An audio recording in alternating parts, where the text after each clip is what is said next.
We are finally in the new house, and this is going to be my studio slash office space. This is the room. I've painted this. I wanted sort of like a dark, moodier little bit of an office area. So obviously this room is a lot smaller than my current studio, and I'm gonna have to do all my editing in here as well. This is obviously my YouTube editing area.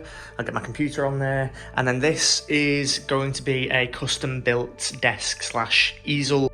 It's the start of our first full week in our new house. And my plan is to try and get a sort of painting desk built over here in this space behind me.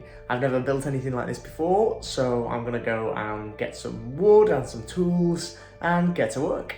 I went to my local wood shop and I became a stock footage man, where I selected my wood, did some chopping and hammered some things together.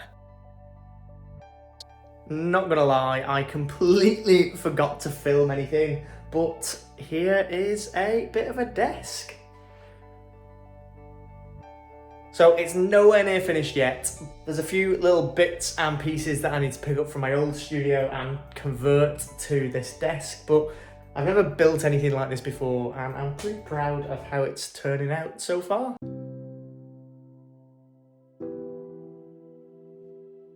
So last night, Amber and I went to pick up some IKEA furniture, and I was so excited about a desk. I wanted to build the furniture and see what it looked like, and I realised that I've made a big mistake. It's not a huge mistake, but I have not correctly measured the size of the furniture that I've bought. I have two pieces of this Alex furniture from IKEA, and one of them I measured and fits nicely and snugly under my desk. That was the original one that I had. And then I ordered this same set of furniture, this Alex set of furniture, this cupboard version, and I wrongly assumed it would be the same depth. So now I've got this massive jutting out bit that I don't want. So what I'm gonna have to do is figure out some way to extend the desk. So back to the wood shop for me. I've just got back from the wood shop, and unfortunately they didn't have the wood that I wanted. Well, I said they didn't have the wood that I wanted. I'm too cheap to buy half a sheet of the wood, so I bought a piece of MDF in an offcut instead, which instead of being about £28, cost me £4, which was great. So I'm just about to head to my old studio and salvage some bits from there, and then we'll get back and extend my desk. The studio's getting barer and barer. There's still quite a bit of stuff that I need to bring with me, but it's a little bit sad leaving this studio behind. I am going to miss working in here. So it's this folding desk that I want. So I'm going to unscrew it and then take it with me and fix it at my desk at home. The desk has now been extended. I am going to paint it all white so it doesn't matter, but let me just show you how it looks now. Now here's that piece of MDF just at the back. Tried to get it as flush as possible, but it doesn't really matter too much because I'm not really going to be utilising this part of the desk. But the important bit is it's now flush with this storage cupboard here, which is brilliant. Now I've just got to try and get that extending table installed.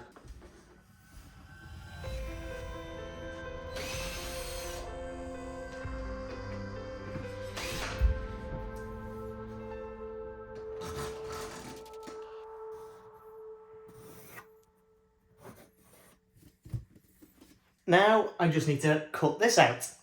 Look at that, like magic.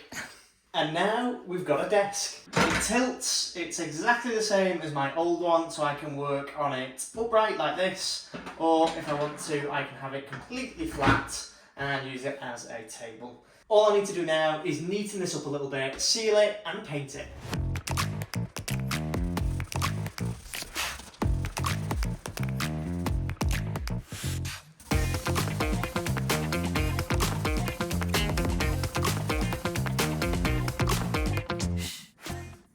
So I've finished the desk, or pretty much finished it. It's all been painted white and it's been sealed. There's a few little bits and pieces still need doing to it, but I'll just show you how it looks. It's still really messy in here, but here is the desk. I've left the sort of bare wood edge because I quite like that. And then here is my tilting desk, which I've painted white as well. I've also got a hole cut out here, which I will show you what that's for in a second. So inside that little hole is gonna be this little holder, which is the holder for my camera arm. So now this is in, I can just slot my camera arm directly into that whenever I need it. So this is my camera arm. It is the Rode PSA 1. I've not obviously got a camera on it at the moment. That is my microphone, which is usually plugged into my Mac when I'm editing and voicing over. But just to show you how it works, it's this completely articulating camera arm, which I can move to all sorts of different positions and angles really easily, so I can get loads and loads of different shots when I am creating videos and tutorials. They are mic stands, but I do have a little attachment that goes here that can swap it to a tripod mount, basically, which I then use for my camera, which attaches really, really easily. But yeah, I'll leave a link to them in the description. They are fantastic. If you do film stuff and you have a desk or you have something that you want a little bit more movement rather than a tripod and keep it neat and out of the way, then I highly recommend getting one or two of these things. I've just been to B&Q to pick up some shelving stuff, so now I'm gonna try and put some shelves up. I've never done it before, so wish me luck. It's still very much a mess in here, look at all that, and that is because I've not got anywhere to put anything yet. But hopefully once I've got these shelves up, it's going to make a massive difference. I'm going to be able to get this all cleaned up and set up and ready to go.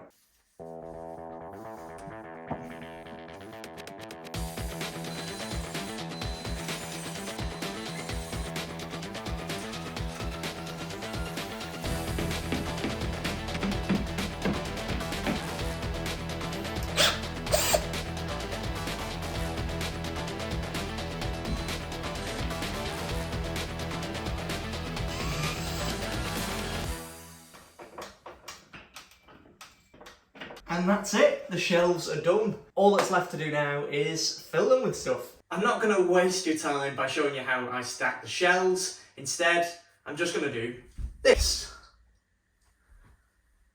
The studio is pretty much set up. There's still a few little bits to do, but I thought I would give you a little bit of a tour. I'm editing the video as we speak, but I thought I would show you what the studio looks like in its current state.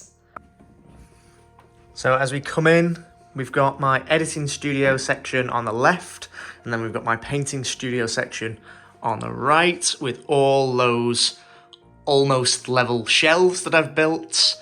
My botched together studio desk here is the camera arm with a camera on it so you can see how it works, and it's just so easy to move around for all of those different angles. The camera that's on here at the minute is the Sony ZV-E10. Fantastic, relatively affordable little camera that I use for filming my tutorial videos. The other camera that I use is a Canon EOS 90D for most of my YouTube filming. I've got all of my brush storage here. These are my studio brushes, the ones that I have custom made. They're in their own pots because they are the current brushes that I use. Some of my favorite brushes. We've got some of my airbrushing stuff. We've got some paint pigments that I'm actually going to use in a future video. And then we've got a little plant. Over here, I've got all of my paint set up. So that looks pretty aesthetic and colourful. They're not all the paints that I have, they're just some of the paints. And then I've got one of the lights that I have, this Fovatech light, which was a really great, affordable option for when I was starting out. I think I might change the lighting system at some point, but for now I'm going to keep these. But what I am going to be doing is taking them off the floor, and I'm going to actually ceiling mount them on a rail with sort of like retractable sort of attachments. I don't really know how to say that, but retractable things that allow me to move them up or down out of the way. So when that's built, I'll give you a new update on the studio. Over here, We've just got that editing setup, got the Mac that I do my editing on, got a secondary laptop that I do some editing on as well, and I've got my mic set up over here. I've got the Shure MV7. I really like how this mic sounds. It's miles better than my phone or my camera sounds, so it was a really good investment, and I've got it on another one of these Rode microphone arms, which are absolutely fantastic. I can't reiterate enough how helpful these things have been. And then my little desk. That's got all my camera gear and all my other bits and bobs that I use for editing and painting. I am so pleased with how it's turning out so far. As I said, there are still a few things that I want to do, like the lights, but I also want to put a monitor here, and that monitor is going to be on a retractable wall mount. Basically, I want this monitor to be able to tilt sort of like this, so that when I'm working on this desk, I can just sort of sit down and I should be able to see that screen really, really easily while I'm painting, and I can use that for references.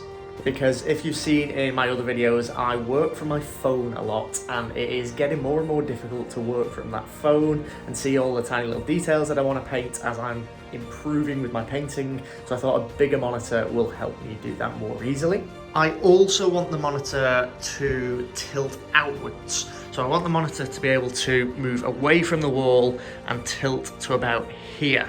The reason for that is when I'm doing slightly bigger pictures and I want to use this easel. I'll just show you that setup. So if I'm working on large paintings, this is the setup that I will be using. The camera can go here, or may not necessarily be on this camera arm. It may be on the tripod that you're actually sat on now. The lights are actually going to be, again, mounted on the ceiling on a movable rail, so the light won't be on the floor. I'll be able to just slide it over from, if I'm working over here down, I'll be able to slide it over and put it in about this position here as it is now.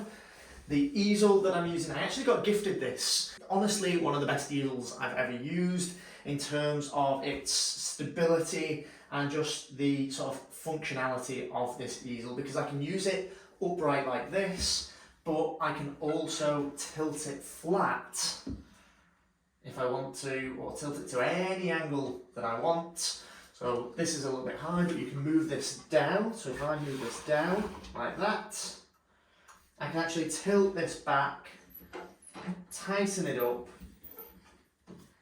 and then it can be used flat as well, which is great for if I'm doing drawings or if I'm prepping anything. I can use this as another table, which is absolutely fantastic. And basically, I want the monitor to be able to tilt. Let me just pop this back.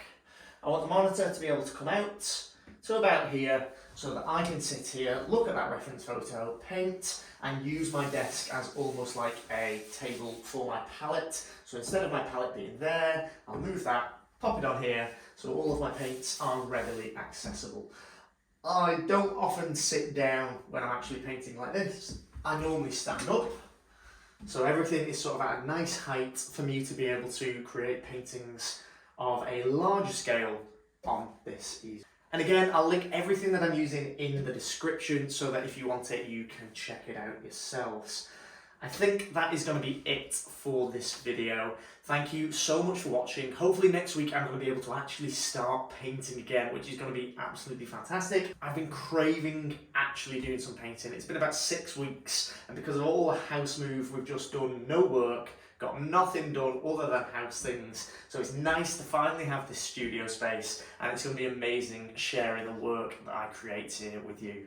As always, thank you so much for watching. Thanks for bearing with me in this transitional period, and I'll see you next time.